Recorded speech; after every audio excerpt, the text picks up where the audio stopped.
Bahujan Samaj party के पास जो विचारधारा है, वो विचारधारा किसी भी तरीके से नष्ट नहीं होगी, क्योंकि अब उसकी जड़ें, उस विचारधारा की जड़ें बहुत पाताल तक पहुंच गई।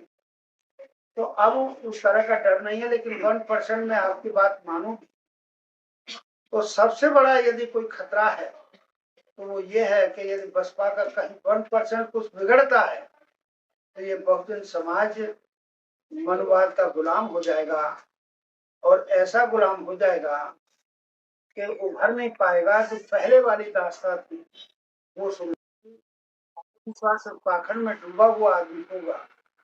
और कैसा संविधान, कैसे बाबा साहेब, कैसे मानव कांशीराम साहब, ये सारे लोग जो करके गए हैं, वो सारी मेहनत और उनका संघर्ष।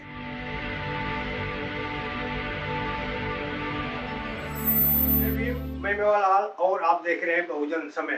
साथियों, इस समय पूरे देश में चर्चा बढ़ रहा है, बहुत इसका वायरल हो रहा है कि जो बाबा साहब का संविधान है उसको बाबा साहब ने नहीं बनाया, इसको बी.एन. राव संविधान बनाया। और देश में जैसे हाथरस कांड हुआ, हाथरस कांड में आक्रोश समाज में नहीं दिखा, लेकिन अंकिता भंडारी एक लड़की को हत्या होता है तो सारा आक्रोश पैदा हो जाता है। तो इस तरह से जो समाज में है, क्या अपराध जो होता है, अपराधी कहते हैं कि किसी की जात नहीं होती अपराधी, लेकिन कोई मुसलमान अत्याचार करता है, कोई गड़बड़ी करता है तो उसको जात से जोड़ दिया जाता है। कोई श्रवण में अगर अत्याचार करता है, जैसे मेरठ में भी घटना घटी कर रहे हैं, वो जात किसी जात से न जोड़ा जाए, वो गुंडा बदमाश किसी जात विशेष नहीं होता है। तो आज और जो राजनीति है, बहुजन समाज पार्टी की राजनीति, क्या अगर इस समय बहुजन समाज पार्टी न हो तो आगे क्या होगा, इन सब मुद्दों पर समझने के लिए मैं हमारे पास एडवोकेट सुरेश चंद्रा है, उनसे समझूंगा कि आखिर जो देश में ये भ्रम फैलाया जा रहा, जो भय पैदा किया, कैसा इसको दूर करेंगे। संविधान का वजूद खत्म करने की चर्चा हो रही है, आरक्षण खत्म करने की चर्चा हो रही है। इन सब मुद्दों के जानकारी आप तक पहुंचाने के लिए मैं ऐसे शख्स के पास आया हूं ताकि आपको नई जानकारी मिल सके। सर, पहले आपको जय भीम। जय भीम, नमो बुद्धाय।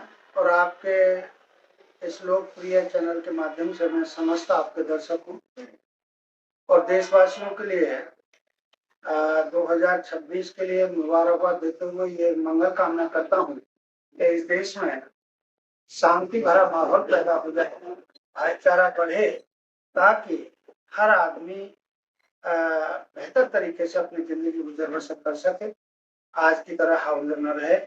इस तरह की मैं मंगल कामना करता हूँ। जी सर, आपसे जानना चाह रहा हूँ कि बहुजन समाज पार्टी एक राष्ट्रीय पार्टी है सर। वो जब थी तो मानव काशीराम बाबा साहब जो जय भीम का नारा था दब गया था, लेकिन मानव काशीराम आए तो जय भीम का नारा बुलंद कर दिया। अगर बहुजन समाज पार्टी मान लीजिए गायब हो जाए, खत्म हो जाए तो क्या होगा? वैसे तो देखिएगा, बहुजन समाज पार्टी के पास जो विचारधारा है, वो विचारधारा किसी भी तरीके से नष्ट नहीं होगी, क्योंकि अब उसकी जड़ें, उस विचारधारा की जड़ें बहुत पाताल तक पहुंच गई। तो अब उस तरह का डर नहीं है, लेकिन 1% में आपकी बात मानूं तो सबसे बड़ा यदि कोई खतरा है तो वो ये है कि यदि बसपा का कहीं 1% कुछ बिगड़ता है तो ये बहुजन समाज मनवाद का गुलाम हो जाएगा, और ऐसा गुलाम हो जाएगा कि उभर नहीं पाएगा। जो पहले वाली दास्तां थी वो सुन, पाखंड में डूबा हुआ आदमी होगा। और कैसा संविधान, कैसे बाबा साहेब, कैसे मानव कांशीराम साहब, ये सारे लोग जो करके गए हैं, वो सारी मेहनत और उनका संघर्ष उनमें रह जाएगा।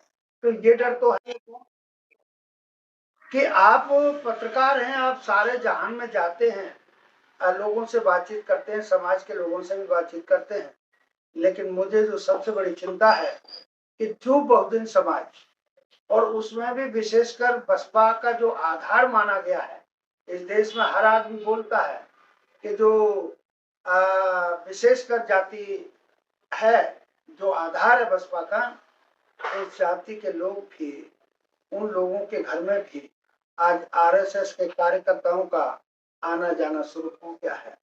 तो जो मिशन मूवमेंट था बाबा साहेब का, मानवर कांशीराम साहब की सोच, टेक्नोलॉजी, वो कहीं धूमिल तो न हो जाएगी, ऐसी चिंता अवश्य है कि आज आरएसएस के लोग उन लोगों के घरों में पहुंच गए हैं, अंदर तक वो अपनी बात वहां समझाने लगे हैं। तो वो तो ये बात कर चुके हैं कि हमारे कार्यकर्ता सभी पार्टियों में हैं।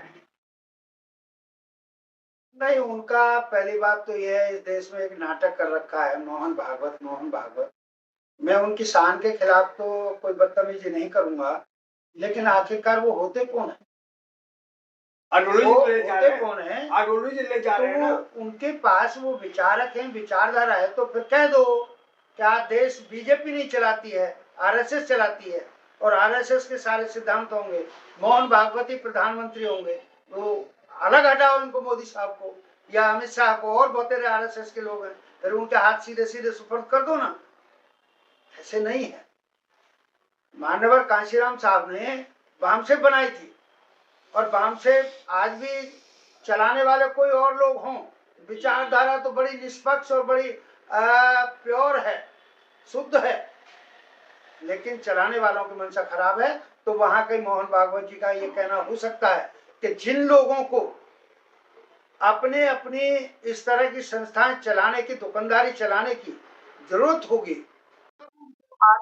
लोग होंगे, और वो जो है उनसे फंड लेते होंगे, फंडिंग कराते होंगे, तब जाकर के ऐसे लोगों की दुकानें चल रही हैं। नहीं तो बहुजन समाज पार्टी की आइडियोलॉजी, थ्योरी और टेक्नोलॉजी कांशीराम साहब की, वो अमर है, अजर है, वो रहे। क्या बहुजन एकता से जो अंधविश्वास पाखंड है उसको तोड़ सकती है? नहीं, बहुत कुछ फर्क हुआ, बहुत कुछ फर्क हुआ। आज समाज के लोग, बहुजन समाज के लोग, उनमें सर्व समाज के लोग भी हो गए, टॉप एंड टॉप ब्राह्मण बिरादरी के लोग भी हो गए, जो असलियत को समझ गए हैं, साइंटिफिक वे को समझ गए हैं, और आज वो भी आलोचना करने लगे हैं कि पता नहीं सर, जब कभी चर्चा होती है, सर पता नहीं कैसे ये जातिवादी का बात पैदा कर दिया हमारे पुरखों ने, पर एक बात तो बताओ सर, आप वकील हो, आप मास्टर भी रहे हो, आज के डॉक्टर भी हो, आप लोग मुझे बताओ, हमने तो कोई ऐसा काम नहीं किया, हमारे पुरखों ने गलती की है, आप हमें सजा क्यों देते हो, जबकि हम कुछ नहीं कर रहे हैं उनसे। तो आज वो लोग स्वीकारने लगे हैं, और आज ऐसे भी एग्जाम्पल कोट करने लगे हैं, कहने लगे हैं मीडिया पर खूब मिलते कि यदि गाय का पेशाब, गाय का मूत्र अगर इतना पवित्र है, तो शिवलिंग को उसी से धोना चाहिए, वही चढ़ाना चाहिए, फिर दूध को व्यर्थ में क्यों गंवाते हो? दूध को बच्चों के मुंह तक जाने चाहिए, वो उनको मिलना चाहिए। तो ऐसी ऐसी जो स्टेटमेंट आने लगी हैं लोगों के, ऐसे ऐसे विचार आने लगे हैं, तो वो इस तरह की देन है, अम्बेडकरवाद की देन है। इस देश में लड़ाई तो यही है, अम्बेडकरवाद वर्सेस मनुवाद, अम्बेडकरवाद वर्सेस गांधीवाद, यही तो है ना लड़ाई। तो उसमें आज कुछ कुछ मनुवाद में गिरावट है, और हमारा मनोबल ऊंचा है। हम तथ्य और वैज्ञानिक बात हम समाज तक पहुंचाते रहेंगे, और आज भी हम चर्चा कर रहे हैं। हम उनके धर्म की कोई आलोचना नहीं करेंगे, हम उनके आस्था और भावना और श्रद्धा पर कोई ठेस का एक डायलॉग भी नहीं बोलेंगे। लेकिन मैं क्या करूं, तो साइंटिफिक सूर्य दिखाई दे रहा है, वो देवता मानते हैं, मैं उसको पिंड मानता हूं, जो आकाशीय पिंड है। और अब मान लीजिए मैं कैसे कहूं आपसे, कोई सोचेगा तो वो कहेगा मेरी भावना को ठेस पहुंचा दी। अरे भाई, इसी देश के स्कूल में एक साइंस का टीचर आता है 8वीं क्लास को पढ़ाने के लिए, एक हिंदी का आता है, हिंदी वाला ये कहता है कि हनुमान ने उसको, सूर्य को अपने मुंह में रख लिया था, और साइंस पढ़ाने वाला ये आता है कि इतने 1000 करोड़ मील दूर है पूरे पृथ्वी से, नहीं तो कुछ भी नहीं बचेगा। तो फिर बताओ कैसे, कौन से की बात सही माने?